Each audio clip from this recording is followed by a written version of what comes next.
So this is the first of a two-part conversation with the backdrop of elements of architecture, basically 5,000 years of history, and now what?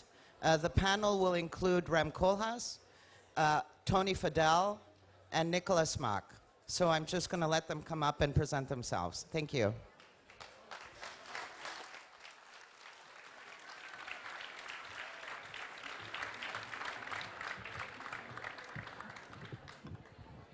All right.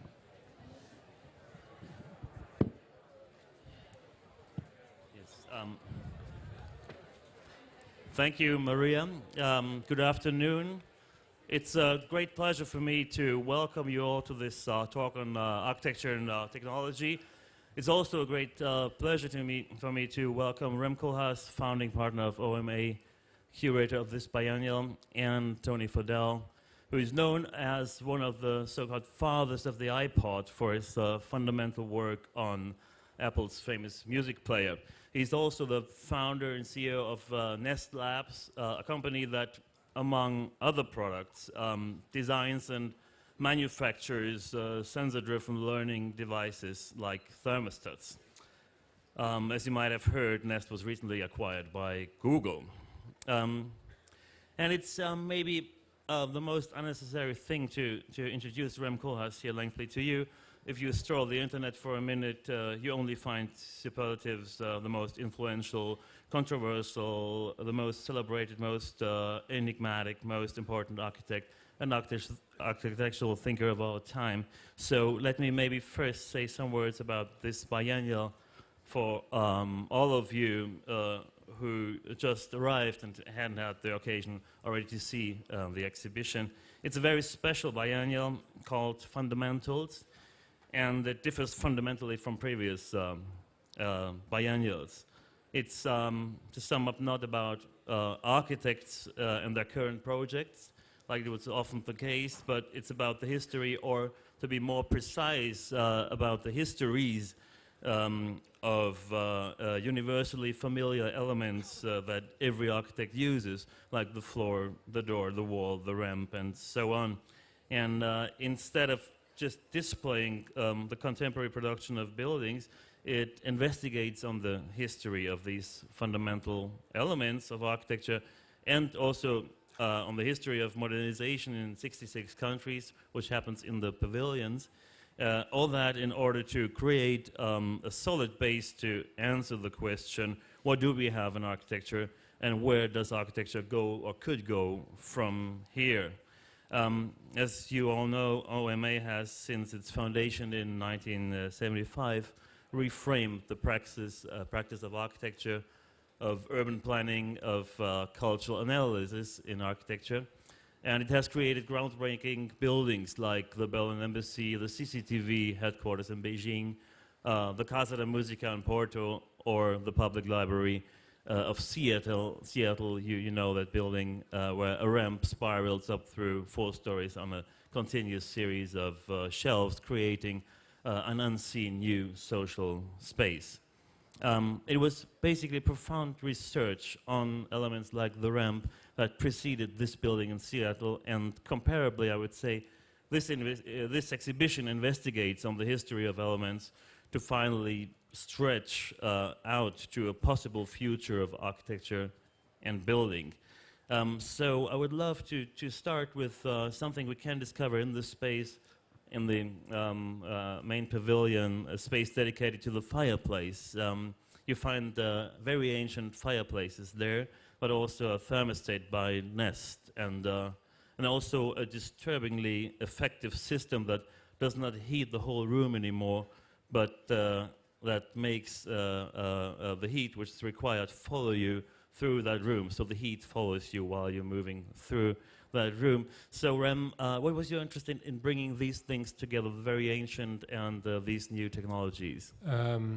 You said most of it, but basically I wanted to take a moment, in principle for myself, but I thought it was interesting to share it with the architectural community, to reflect on elements of architecture, because I realized that I had been producing architecture relatively thoughtfully, but that on a certain elementary and fundamental level, and that I would call that a level of elements.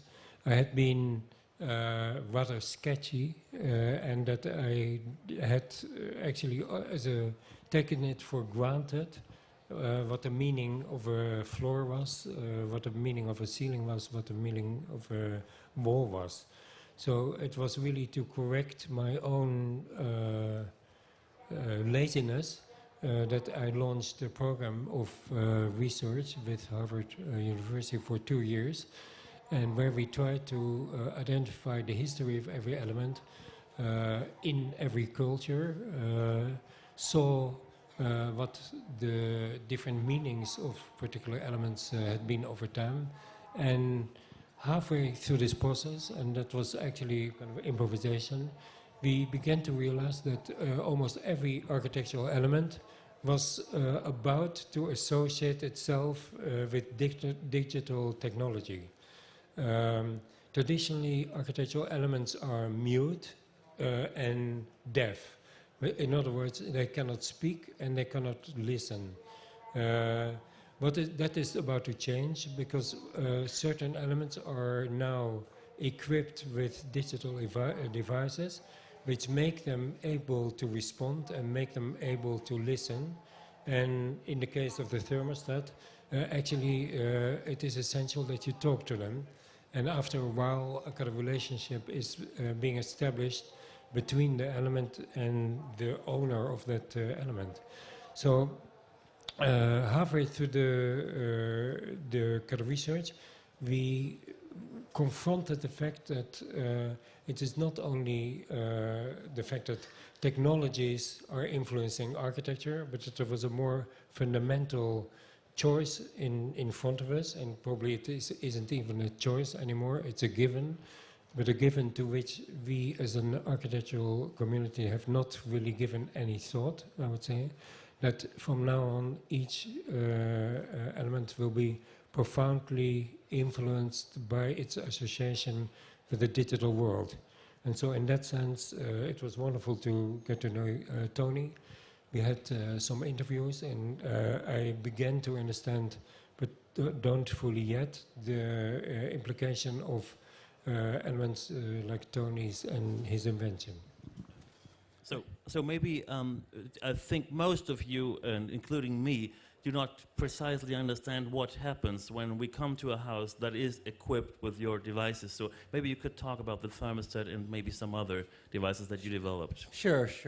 I'm sure this is probably one of the first times Silicon Valley has shown up at this festival. So I'm glad to be able to represent.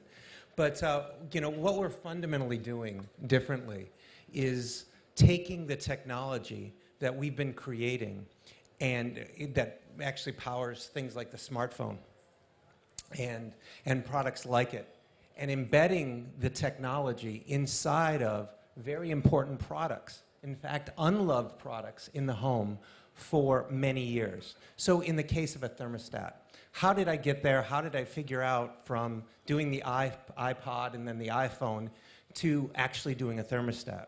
And for me, what it started out was, we were designing this at the time. This had not yet been in the marketplace yet. And at the same time as designing that, excuse me, so this was about 2005, 2006. We were designing this, working on this. And I was beginning to design a home for our family, a second home in Lake Tahoe, California.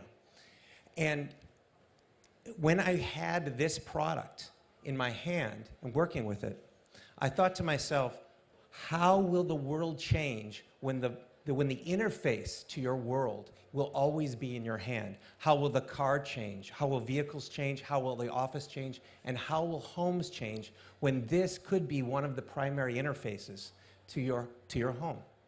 So designing the house was around that, and then also designing it around green and environmental decisions. So going back to the elements, going back to every single element, as Rem has shown here, and understanding what would it be when it's connected and green and creating a new thing. And that's where we came on to the thermostat. So you started with the thermostat, and Yes. how exactly does that work? So Okay. you talk to it, and it's always a little disturbing to see someone talk to a part of his house. So what happens? So the Nest Learning Thermostat, it's a learning thermostat. You don't talk to it. You literally, the way you control it is like any device. You just literally turn it up or down. It's one big knob, it's one big dial, and you just turn it up and down based on your temperature preference. It's that simple. But what we found was it's not just beautiful object, but it's a learning object. And why is it learning? Because most people didn't know how to program a thermostat. If you had a traditional thermostat, or actually a thermostat from the 70s or 80s, they haven't really changed. You had to program in when you wanted a temperature at a certain time, and you had to do that for each day of the week. And then as your schedule changed, you had to go and change it. It was very much like a 1980s VCR, where it was blinking at you the time, right? No one did that. So they just literally was a manual thermostat. So what we did instead was literally, as you turned it up or down, we said, after 3 days, you like it this temperature at this time. This evening, you like it this temperature at this time. So why don't we just program it for you based on your habits and project that forward? And then as the seasons change and you change your habits, we just learn and adapt to that. So that means that the object gathers information and communicates also with other devices, if I understand that rightly. Well, it can do Yeah. that, but first and foremost, it's a device. It does not have to be connected to anything in the internet. It can work alone, standalone. But if you do connect it, there's all kinds of benefits you get from connecting it to our servers, such as you can control it from any smartphone in the world, or any tablet or any computer, so that you can check in, not just control the temperature, but you can check in on it to see how the home, what temperature it is. You can see your energy history, how much energy you've used. Thermostats before, you just turned them on or off. You had no idea the energy impact you had.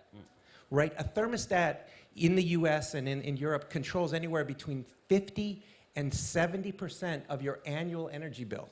Yeah. Your total energy bill. So, but this thing works in a way that you connect several individual thermostats, and you connect that with the energy supply plant, if I understand that Yeah, right. so It's a system of communicating singular cells, and maybe you can talk more about this, because Sure. you can't save energy only if you really connect all these Sure. personal. Sure. It's designed to be able to be a standalone product, but then when it sees more products like it around, they start to communicate together. And what they do is literally they do things like understand the temperature in different parts of the home, making sure that you're not cooling one part of the home and another part is heating, so that they're fighting and wasting energy. They also communicate to learn when you're home and when you're away. Which means there is an instance, a device that knows everything about your dwelling habits. When you get up, when you go to bed, when you want to have a cool room, when you want to have a heated bath. So Rem, are you sharing this euphoria for this brave new world, or are you skeptical, are you enthusiastic about this development of communicating houses? Well, I have mixed feelings.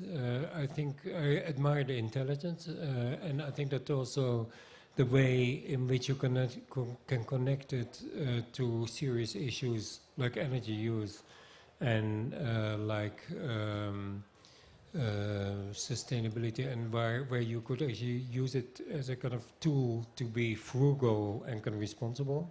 I think that could be good, but I think there's also a kind of fundamental kind of reluctance on my part to see architecture be turned into products to begin with, to the relentless commercialization of architectural elements, and ultimately, without being particularly paranoid about it, the degree to which you give away elements of yourself. But that may be kind of simply a fundamentally different perception of the value of privacy between my generation and your generation, where my generation sees privacy as something that it values, and is being educated, but also used to keep privacy, to keep things to themselves. And I think it is very clear that other generations are emerging for whom sharing secrets and sharing elements of themselves is form of regular human intercourse. Yeah, maybe we should take this this problem of privacy later on. I just wanted to stick with one point, which is I think very crucial for this discussion. Is it's basically maybe one of the first moments in the history of architecture where the development of new forms of architecture is primarily in the hands of private enterprises. And I mean, it's interesting that Google was so interested in thermostats. And when I heard this news first, that Google bought your company for $3.2 billion, I thought, wow, what do they want to do with thermostats? And of course, it's much more than that. I know that. It's much more, yes. It's much more than that. But as it's much more than that, it's very interesting because normally you know that Google is not primarily interested in the reduction of the carbon footprint, but rather in the exploration of your digital footprint. Well, no, it is actually it's very interested in reducing carbon footprint. And that's one of the reasons why they were interested in us, is because we know that it's going to take many individuals working together to actually be able to bring about change. Heating and cooling, residential heating and cooling in the US alone accounts for 10% of the entire energy consumption. And so what can we each do at each stage to help save energy? Yeah, I'm trying to escape a little trap that inevitably shows up when people from Silicon Valley meet European architects, journalists, and thinkers. That is a confrontation of technophoria from California and technophobia from Europe. But still, I'm sometimes quite worried if I see what happens to values like informational self-determination. So how do you deal with this issue? How do you protect the users of your products from a possibility to be spied out, which is a big question? Well, first, you know, you are always in control. So these products don't take control away from you. All we're doing is we're learning from your habits. So we're not imposing anything on anyone. In fact, in most cases, we're actually just educating and giving you feedback on what your abilities are. But in terms of privacy and security, we are not a part of Google. Actually, we might be owned by Google, but our data and our data services are stored in a different location. We have a separate management team, a separate culture, a separate brand for a reason. We believe your data is your data, and the data is only used for improvement of the products. It's not for putting ads on thermostats or anything like that. We have several very interesting topics here. Now, one is privacy, and one is that you say you are educating people. Yes. I'm very interested in that aspect because normally education through architecture, through built products was merely a stately domain. The state was defining what's the minimum size of an apartment, how much it should be heated, how big should a kitchen be. Now it's private enterprises like yours who are defining how people should be educated. Maybe you want to get to that. I would like to dwell on the thermostat a little bit longer, because you said it's not going to tell you what to do, but I saw in one application that it turns green if you're behaving correctly, right?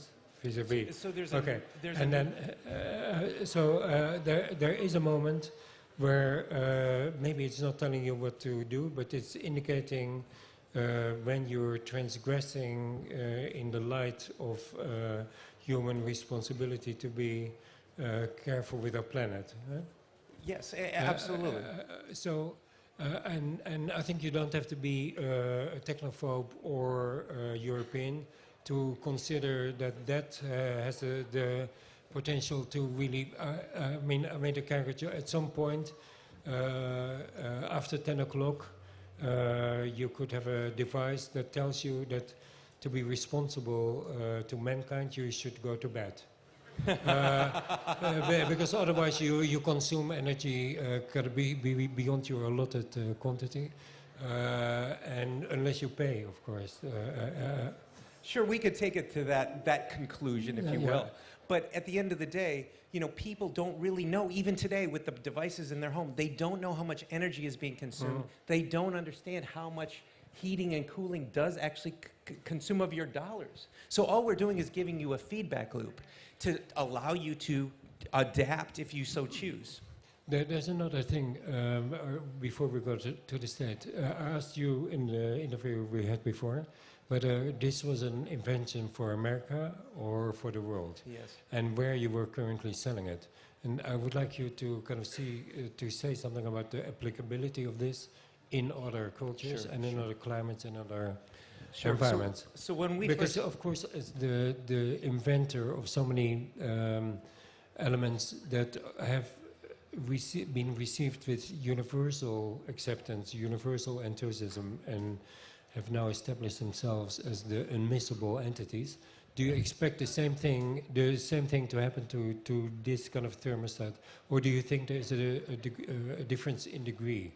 well, first, when we looked and did our research before we started the company, thermostats are a problem all around the world. And they have people have similar problems all around the world. So we currently now sell the product in 3 countries, only 3 countries, the US, Canada, and UK. But because they're connected, we can actually see where they're being purchased and installed. And we're finding they're in over 90 countries where we don't even sell. People want these devices. Maybe they like the technology or what have you.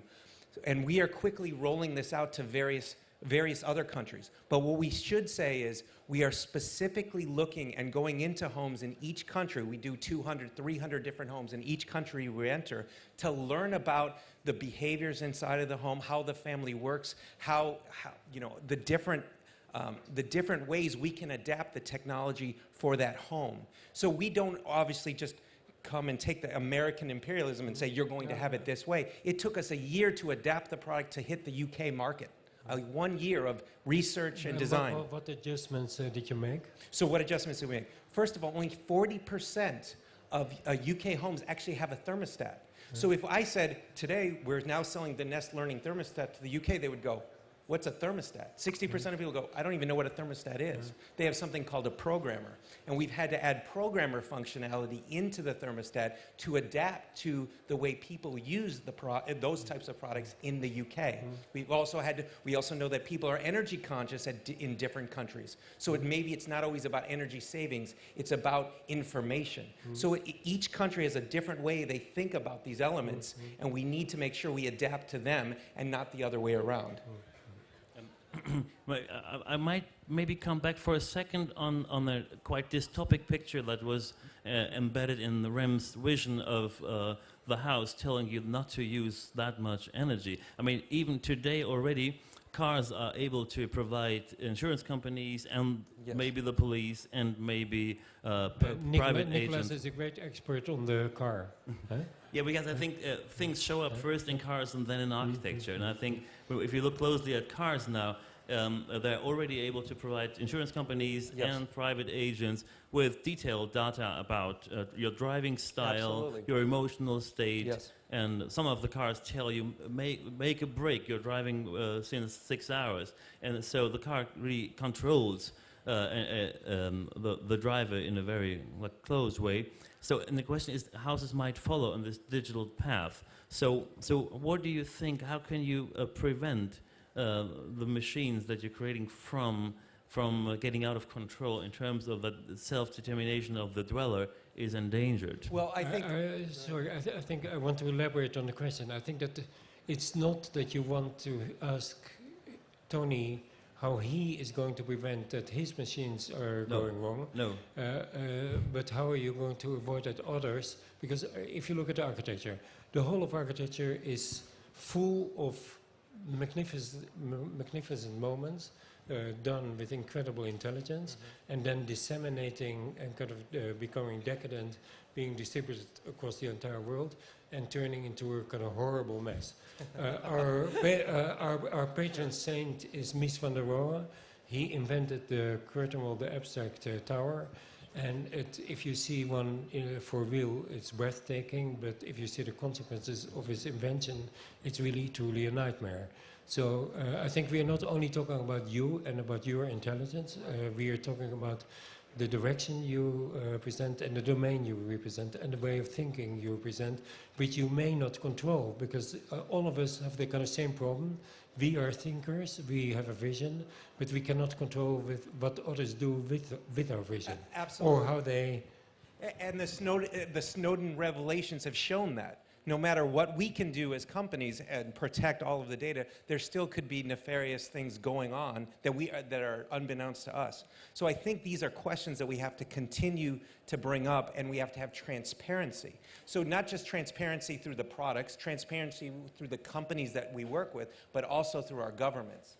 And what we're doing, and what we as Google, as well as other large data store companies, are asking the US government to be much more transparent about these things and make sure that we have an open dialogue and understanding of what's really being done and why it's being done. So we are right now at this precipice of what is going to happen with these kinds of connected objects. And it's going to, I don't think it's going to stop. It's not going to be answered this year, and it's not going to be answered for hundreds of years. It's going to be an ongoing dialogue.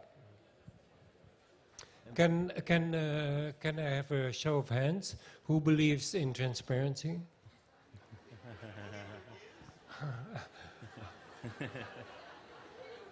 Tony. Yes, I see. I see. I think transparency is simply not strong enough as an argument to counteract some of these questions. I understand. And particularly if you talk about transparencies in government, and then kind of apart from the fact of whatever government, I think we are all inured and have kind of developed a sincere cynicism about that possibility itself, and that is exactly our tragedy, because we would love to believe in it. We would love to believe that transparency is achievable, but at the same time we live in a world where exactly the digital makes everything so opaque, sure. And so untraceable, and so beyond our reach in terms of following all its path, that transparency is from your mouth kind of really not the hedge we are looking for. And I understand that we always know that there's no perfection in terms of transparency. So I have a different question. How many of you have smartphones here in the audience? Can you raise your hand? How many of you? Okay, how many of you would give them up right now and never use them again because your fear of security? Well, you got rid of it? You don't have it anymore? No more? Okay. No, I guess my only point here is specifically, look, there are convenience that comes through connectivity. There are things that can be born out of connectivity, but we always have the downsides of technology. The same thing goes when the first telephones were installed, right? I think it's not about whether we believe our iPhones or not. I mean, of course we believe our iPhones, but we all are deeply cynical about what they can really represent. But we live with that cynicism because it gives us certain things we want. But in the end, they have the ability to throw it away or not. And of course, anything that is embedded in architecture has a kind of totally different status and quality because it is embedded. I would be interested at that point to ask also the architect about how actually is architecture changing, or the terms we use to describe and conceive architecture, how are they changing if you look at the technological change? If we talked about this earlier on, if people are starting to work from home, from their bedroom, if they're sitting 8 hours in their bedroom, sitting with a laptop, communicating through mobile phones and Twitter, you could say the privacy is not given anymore anyway. But then how do you react as an architect to these technological changes that also change our idea and our conception of privacy and public life? Because you could argue that the bedroom equipped with iPhone and laptop is much more of a public space than other spaces in town. Well, I've tried to write kind of something about my kind of innermost feelings about this whole thing, and in my essay I'm kind of suggesting that the values égalité, fraternité, and whatever the third one was, have been, and it's kind of symptomatic that I don't even know, are now replaced by comfort, security, and sustainability. and that in itself is a kind of went in parallel with a kind of shift in power kind of globally, where in the 60s, 70s we witnessed almost everywhere the state in its relatively vigorous form, where in countries like Europe we even had a welfare state, a state that took care of its citizens. But where since the introduction and appearance on the scene of Reagan and Thatcher, particularly from the Anglo-Saxon world onward, another logic has been preached, the logic of the market, that has systematically dismantled the state. And what is the real dilemma for architects is that we used to work as extensions of the state to some extent, and therefore we were always in connection to good intentions, or we could claim that or believe it. But now we are condemned to work for individuals, and hopefully they're the right, transparent individuals. But of course, this guarantee is no longer there, and that means that the vast thrust of our ingenuity is gone to satisfying individual needs, and what has been kind of completely disappearing is our thinking about collective needs, and that is a kind of really drastic shift from which we have not really emerged, and which we haven't even kind of articulated in a kind of smart way yet. Maybe I think that's an interesting topic to discuss, because if we talk right now about comfort and security and improving houses to be more green and more energy efficient, then we're talking about the houses as we know them, like houses in suburbia or apartments in the city. But it's a given fact that if you look at demographics, which is I think very important, you see that within the next 2 decades, up to like 700 million people will move to big agglomerations in Asia and India alone, and they have to live in places and in habitable units, and these inhabitable units will not be houses as we know them or apartment buildings as we know them. So my question would be, if we're talking about architecture and technology, it cannot only be the question of how to improve gradually the classic single-family home, but really how to create and produce and build new structures that can cope with these incredible masses of people who have to be housed in the future. So my question to both of you would be, if we're talking about architecture and technology, what would be the important point when we're talking about these new forms of inhabitable units and the related questions like how will these people dwell, what kind of social life will they lead in these agglomerations?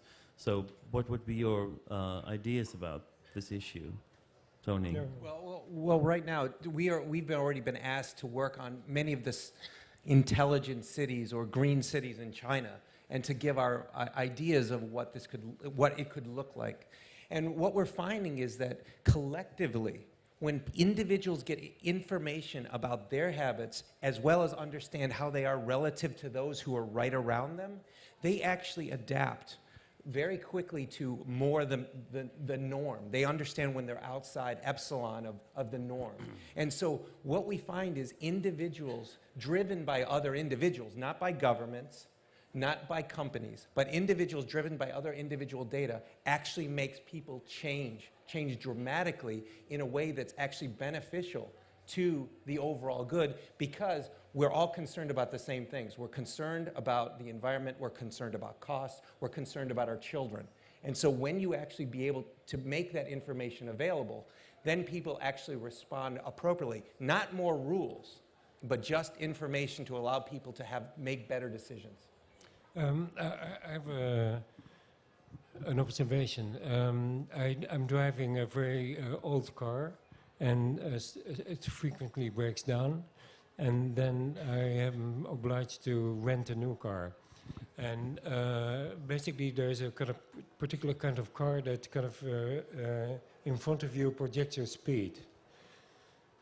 And my sad conclusion is that in a car that projects my speed, I'm driving better and kind of more obediently than in my car that doesn't kind of indicate my speed. So it is true that all these devices have a kind of tendency to make us behave better. But I think, and almost every word you use is kind of about better, improved, correct. You mentioned even the children, the younger generation. All of that implies that if you don't behave well, you're totally irresponsible, a nightmarish asshole who doesn't care about the younger generations. I'm saying collectively, not individually. No, what about transgression? Transgression. Where is transgression in your story? Well, first, there's two things. One is what means good, what means bad. In other words, who's controlling the algorithms that's saying these are the right algorithms? I think we have to look at that and understand when we have artificial intelligence, who's creating those things that are giving you the feedback? Is that the right feedback? Transgressions, absolutely. I think, whether you're a teenager or you're older, you should still be able to do whatever you so choose to do. But typically, people, if they're individuals, they want to be individuals. But that's usually when they don't have a family or they don't have real connections to the community. When they have connections to the community, then they start thinking much more, not just about themselves, they think a little bit broader. And so I totally believe people should be in control of their own lives the way they choose to. But at the end of the day, certain people want to see our future generations be better than they are today. But then how do you define better? Better means more obedient, or could the opposite thing be true? I'm no moral judge. Yeah, I'm no moral judge. I'm no moral jury. All I know is when I'm spending too much money on my heating and I have no control over it whatsoever, and I finally have information, that's great. Just like if I consume too much food or I do something like that, I want that information to make either myself better in some way or whatever way I want. Maybe I'm too nice. Maybe I'm following too many of the rules. I want to break the rules. The information just tells you our relative. I'm not listening to enough different music, not just the music I always liked to listen to. Can we talk about discomfort? Because we're talking a lot about comfort and security. Can we talk about the quality of discomfort? I mean, there's this Japanese writer, Junichiro Tanizaki, who in his book In Praise of Shadows writes, it's the sudden sensation of coming into the cold. The attentiveness that you have to this effect of the cold intensifies your perception and makes you a lucky person. So how do you deal with this idea of discomfort, of challenging environments as a quality? So to me, when I grew up, the most memorable moments I had in my family is when there was conflict, when there was discomfort, whether it was pleasurable or non-pleasurable discomfort, when there was conflict of some sort. When I look, and we purchased, we purchased a car for our family. We have three young children. People were saying, well, why don't you get the rear cars, the car TVs, the TVs in the rear seats and everything, because it pacifies the kids. It's the best babysitter ever. I'm like, the memorable moments that I had was not having that technology there, but when the kids are screaming at each other and doing these things. So our goal at Nest is to actually get the technology behind the scenes, not put yet another screen in front of your face. My wife always says, when she goes, we try to get the kids off these things, she goes, you're the guy who created it. You're the problem here, right? You're the one who put these in front of all of our kids. And I agree with that, right? In a way, but at the same time, these new things that we put in our homes, we need to make sure the technology stays as part of the fixed elements. It's not in your face, not another screen to distract and bring more comfort, but to allow more conflict. Can your thermostat simulate discomfort, cold, sudden cold? Absolutely. Can you program them like that? We could absolutely do that. People ask me all the time, does your device actually, fix the spouse problem? And what's the spouse problem? This one spouse turns it up to this temperature, and the other spouse 5 minutes later turns it down to the next temperature, and they fight. And I said, we are not a marriage counselor. Nest, the learning thermostat, is not a marriage counselor. But what we do is we can tell you who did what when, and then you can have that fight over what's the right thing to do for the family, what's the right thing to do for your home. So no more passive aggressiveness. You're going to actually be able to have data and go, oh, yes, you did. No, I didn't. Yes, you did. So Rem, how can you escape the overly comfy and overly secure building as an architect? As an architect, you have a vast repertoire of discomfort at your almost dangerous repertoire. So for us, that is not a problem. We can create discomfort every Monday morning. But it is true that, and for instance, there's a room in the exhibition which is dedicated to the ramp, which I find personally one of the most fascinating rooms, because it is developed by, it's a room about two men that were born in the same year, 1923, who came out of the war as 22 young, vigorous men, one an American and one a Frenchman. The Frenchman became an architect, and challenged by the euphoria of the kind of French economy and French miracle of rebuilding, he speculated that it was unbelievably exciting to live on inclined space, and that anyone who spent his life on a horizontal plane was wasting a permanent sense of adventure. The other man, the same age, the same history, also an architect, was surrounded by a huge amount of veterans in wheelchairs, his friends who came out of the war wounded, and he became dedicated to the issue of handicapped access, and therefore was single-handedly responsible for making those conditions accepted in America and now universally applied in the entire world. So one had a huge influence, but the influence was on kind of lowering the steepness and therefore lowering difficulty, lowering discomfort. The other was, in any technical term of the word, a failure, but in my eyes a totally heroic failure, because he wanted to the impossible. And I think that that is also a kind of streak that is hidden in this whole discussion. Are you insane if you want the impossible, or are you only kind of responsible if you want to explore the maximum of what is possible? Are you utopian or not? Do you think it's important to be utopian? And then what is your utopia? I think it's important to be optimistic. I don't think there's a utopia, because everyone has a different way of thinking of the right way to live and the right way to be. So no, I'm not a techno-utopian by any means, but I do believe we have societal or global problems that we all need to chip in to fix. We can't all decide with the lack of information to co-living our lives without understanding each of our own footprint on this planet. And by having that information, you're able to actually adjust things. And just alone in the number of homes we're in, we've already saved over 2 billion kilowatt hours of energy in just 2 years, in just 2.5 years. That's the entire energy consumption of the US in 30 minutes. We've shut that off. And that was just little things, and no one's done anything really differently except the product learned from your behavior, and it just reflected what you do, and you didn't have to program it. So I think these little things, you can take it to the extreme, absolutely, and the government can come and say, we're going to control everything. We think that these little things, little steps, each one we can do, can actually help a lot. So Rem, what would be your utopia in the age of learning dwelling devices? I really cannot answer this question. I just want to, we had breakfast this morning, and I want to kind of refer to your, what you told us about your youth, and how you were, you know, your grandfather was involved in the car industry, and so how from a very young age you were kind of actually making things and kind of making elements. And what I understood from there is that if we had known each other at that time, it would have been wonderful to collaborate, because you could collaborate actually on an element. Now it is wonderful to collaborate, but what you do is you plant a device in my element, and there is therefore less of a kind of less of an overlapping and less of.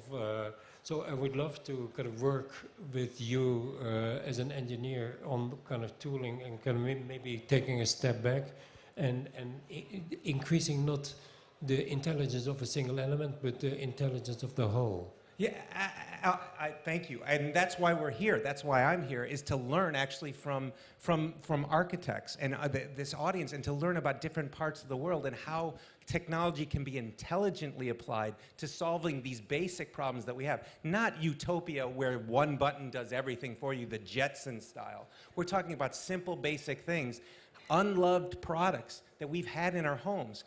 If you look at many of the elements that we have in our homes today, they came from industrial settings, from commercial settings, and they got refactored and put into our hands. It's kind of like what happened with Microsoft Windows and technology. It came from the IT departments of big companies, and it got pushed down upon you, and you had to basically take it the way it was. We had to take commercial technology and it became consumer. What we're doing now is really truly making consumer products and personal products for people, and now we're actually going back into the large office spaces and the governments and changing those products. So this means you're taking your technology from the level of housing to the level of urbanism, which is quite interesting. You are like getting bigger and bigger by now, kind of planning whole cities with your technology. So, Rem, what do you see? You worked among other countries in China, where you said you could address certain projects not with architectural means anymore, but more with urbanistic tools. So, could you maybe, before we open this up to the public, could we talk, if we talk about architecture and technology, talk also about the impact of technology in urbanism and planning devices for these big tasks of the future to come? The interesting thing is that this communication is not the only communication with Silicon Valley that we've had. For some reason, in the last year, there has been a lot of interaction and interface with Silicon Valley and us.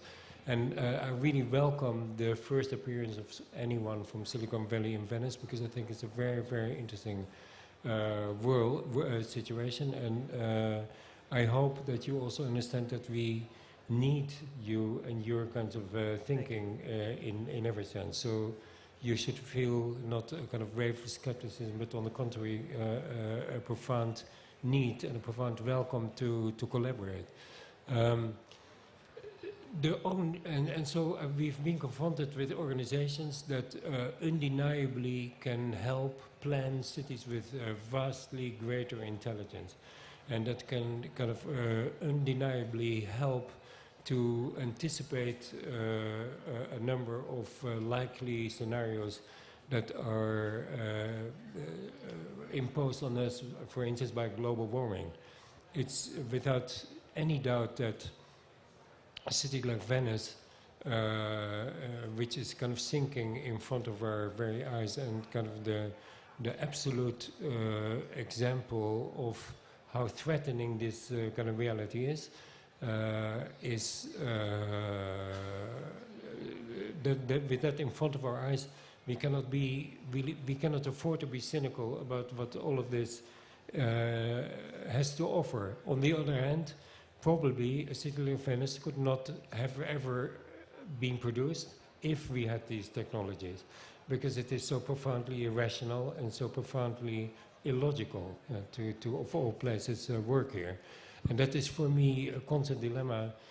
Yes, we can be infinitely better behaved, we can be infinitely more logical, we can be infinitely more correct, we can be infinitely better prepared, we can be infinitely, but I have not seen yet, and that could be the possible outcome of a kind of interaction, I have not seen yet the profoundly creative dimension that could really transform beyond improvement, or that could really transform.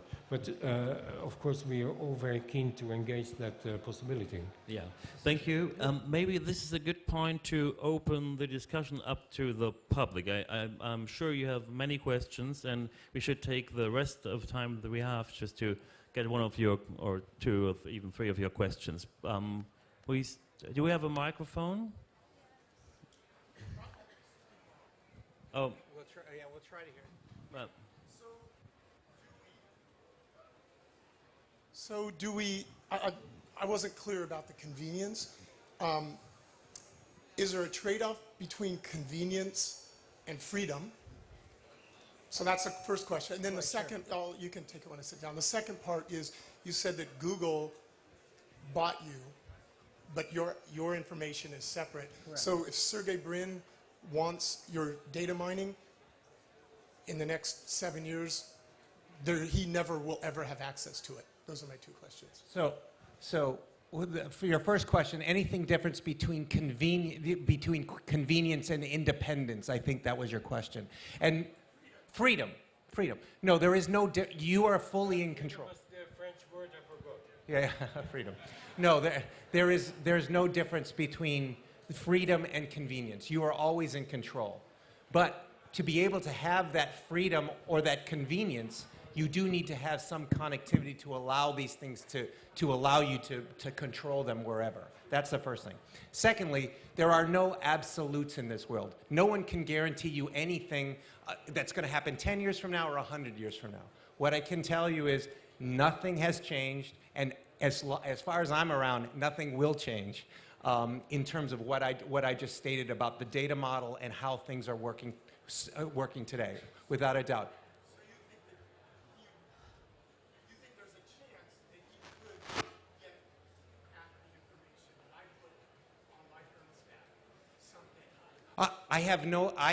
All I know is what I can tell you today is we are not doing that, and it's not going to happen as far as I know.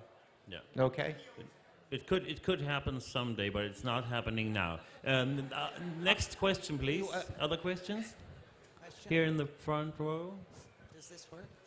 Maybe we can have a microphone for this gentleman. Thank you. Thank you, Maria. My name is Bas Borsma, director at Cisco, and I wanted to point out that Silicon Valley is coming out here.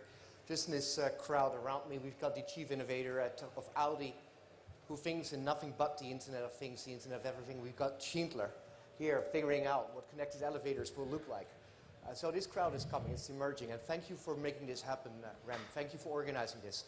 I just wanted to point out that there is this discussion around the convergence of classical architecture and digital architecture is becoming more important, and it requires more detail. And Cisco, together with Rem's organization, will be organizing a meeting over here at the Biennale at October 23, October 24.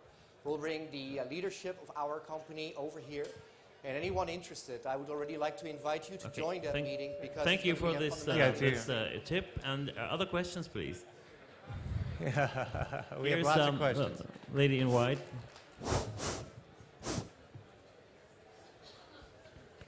It is possible to stop the stupid 8 wars that we have architectonic element. So I didn't get the question. We have 8 wars. 8 words. 8 wars. 8 words. For example, I saw a very stupid thing. In the Italian pavilion, I'm looking at disaster in Syria just for a window that I can get in. So it's so stupid. Thank you.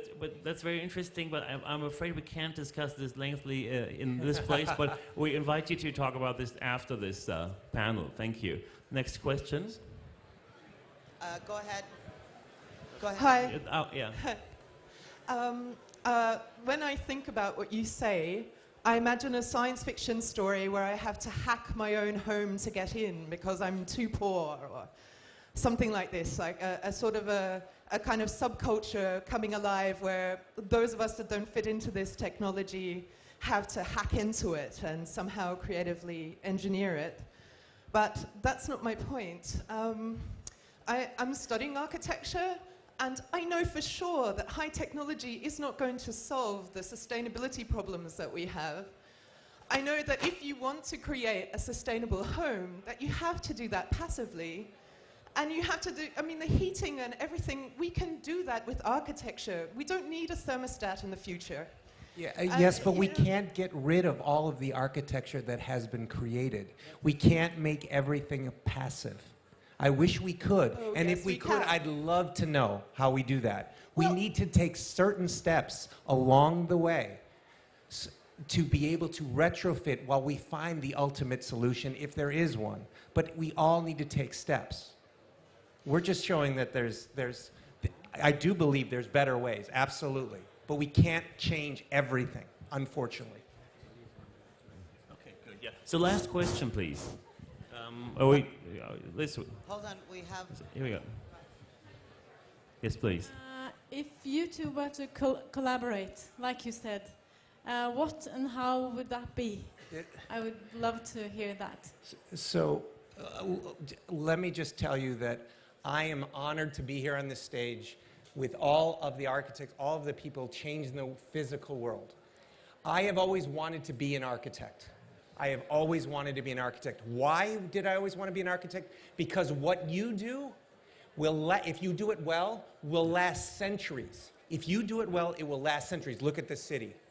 What I do is so fleeting. Anything I do and our teams do within 5 years is absolutely, utterly, how can I say, old. It's So literally people want to just recycle it and get rid of it and something new. Maybe I'm hopeful that a collaboration will allow us to build technology that can last 50 years, 100 years, just like the physical structure. That's my hope, because I want to make something that's not fleeting. All I can make is a culture and a business. I can't make products and something that lasts generations. Maybe and to I hope answer, that's what we to can answer do. this question, Rem, one last word about the collaboration between. It's a very beautiful feeling and a wonderful compliment. But in the meantime, the confidence of architects in architecture has crumbled in your absence. If you had become an architect, what you would have discovered that the idea of permanence of architecture is a completely pathetic fiction. And that in the meantime, we've become kind of part of a kind of economic system where even if buildings last more than 25 years or kind of 30 years, it's a kind of miracle. And actually, the entire exhibition and the entire focus on elements shows, on the one hand, an incredible increase in the ingenuity of many elements, but also a huge decrease in the physicality of elements. And that, you know, it has both bad sides, but also good sides, because it means more intelligence, more flexibility, more lightness, and less material. So, but in terms of permanence, we are not in different worlds. We are in the same world of accelerated aging. Maybe we can work together to change that. Yeah, exactly. That would be great. Thank you. Yeah, thank you very much. I think time is running out now. I think we could continue for hours, but thank you for coming. Thank you, Tony. Thank you, Rem. And hope to see you soon. Bye-bye.